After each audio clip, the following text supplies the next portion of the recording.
எப்பவுமே நம்ம வாழ்க்கையில ஏதாவது ஒரு விஷயத்த சாதாரணமா சொல்றதுக்கும், ஸ்பெஷலா சொல்றதுக்கும் வித்தியாசம் இருக்குங்க.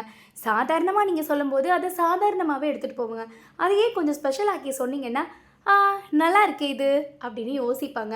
அந்த மாரியான ஒரு கதைய தான் இன்னைக்கு நான் சொல்லப் போறேன். ஸ்பெஷல் ஆக்கி சொல்றது மூலமா அவங்க வாழ்க்கையில என்ன நல்லது நடந்துச்சு அப்படிங்கிறத தெரிஞ்சுக்கலாமா? ஒரு கதை சொல்றேன் கேளுங்க தான் கேட்டுட்டு இருக்கீங்க. நான் அஜய் ஜீனத். கதைக்குள்ள போலாமா? அவனுக்கு இது 7வது இன்டர்வியூங்க. ஏற்கனவே காது கேட்காத, வாய் பேச முடியாத நிலையில இருக்கிற அவனுக்கு வேலை இல்லாதது கூடுதல் வேதனை. இத்தனைக்கும் ஒவ்வொரு தடவையும் எழுத்துத் தேர்வுல தன்னோட முழு திறமையும் காட்டுவான். கூடவே இன்டர்வியூல தன்னால பேச முடியாதுங்கிறதையும், அதிகாரிகள் கேட்கக்கூடிய கேள்விகள காதால கேட்க முடியாதுங்கிறதையும் எழுதி காட்டிடுறான். ஆனாலும் திருப்தி அடையாம நிராகரிச்சு அனுப்பிச்சிடுறாங்க. அவனுடைய வெறுப்பெல்லாம் விண்ணப்பிக்கும் போதே நம்மளுடைய குறைகளை சொல்லி தானே நம்ம விண்ணப்பிக்கிறோம்.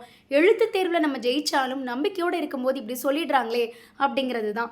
இந்த தடவை இன்டர்வியூவில் தேர்வு செய்யப்படலைன்னா 2ல் 1 பார்த்துடணும் அப்படிங்கிற ஒரு முடிவோடு அவன் இருந்தான். அவனுடைய முறை வந்துச்சு. இன்டர்வியூ செய்கிறவர் ஃபைலை வாங்கி பார்க்குறாரு. சர்டிஃபிகேட்டுகளுக்கு நடுவில் என்னால் பேச முடியாது, மற்றவங்க சொல்கிறத காதால் கேட்க முடியாது அப்படின்னு எழுதியிருந்த அந்த பேப்பரையும் பார்க்குறாரு. அதை படிச்சுட்டு 4ஆ 8ஆ கிழிச்சு போட்டுட்டாரு அந்த மனிதர். கோபத்தோடு அவரை பார்த்தான். அந்த அதிகாரி சலனமே இல்லாமல் ஒரு வெள்ளைத்தாளை எடுத்து ஏதோ எழுதுறாரு. இவங்கிட்ட அந்த தாளை நீட்டுறாரு. என்னை பணியில் சேர்த்து கொண்டால் வீண் அரட்டை அடிக்க மாட்டேன், ஏனென்றால் எனக்கு பேச முடியாது. எனக்கு கேட்கும் திறன் இல்லாததால் மற்ற சத்தங்களால் கவனம் சிதறும் வாய்ப்பு இல்லை. எவ்வளவு கடினமான வேலையாக இருந்தாலும் மனதை ஒருமுகப்படுத்தி என்னால் செய்ய முடியும். உங்கள் கேள்விகளுக்கு நான் தயார் அப்படின்னு அவர் எழுதி கொடுக்குறாரு. அதை பார்த்ததும் இவனுக்கு அப்பதான் ஒரு விஷயம் புரிஞ்சுது. எப்பவும் இவன் பேப்பரில் என்ன எழுதியிருப்பான், எனக்கு காது கேட்காது, வாய் பேச முடியாது அப்படின்னு. ஆனால் இவர் அப்படி எழுதி கொடுத்ததை பார்த்ததும் அப்பதான் அவனுக்கு புரிஞ்சுது.